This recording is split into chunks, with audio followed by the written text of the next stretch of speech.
أعوذ بالله من الشيطان الرجيم. بسم الله الرحمن الرحيم.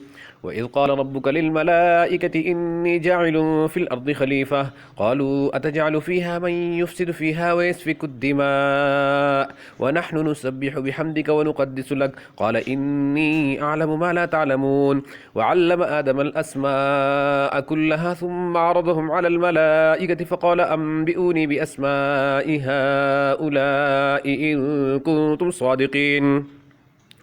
قالوا سبحانك لا علم لنا إلا ما علمتنا إنك أنت العليم الحكيم. قال يا آدم أنبئهم بأسمائهم فلما أنبأهم بأسمائهم قال ألم أقل لكم إني أعلم غيب السماوات والأرض وأعلم ما تبدون وما كنتم تكتمون.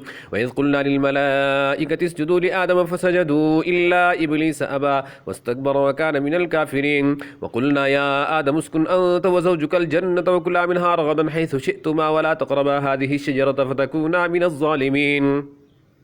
فأزلهما الشيطان عنها فأخرجهما مما كانا فيه وقلنا اهبطوا بعضكم لبعض عدو ولكم في الأرض مستقر ومتاع إلى حين. فتلقى آدم من ربه كلمات فتاب عليه إنه هو التواب الرحيم. قلنا اهبطوا منها جميعا فإما يأتينكم مني هدى فمن تبع هداي فلا خوف عليهم ولا هم يحزنون والذين كفروا وكذبوا بآياتنا أولئك أصحاب النار هم فيها خالدون.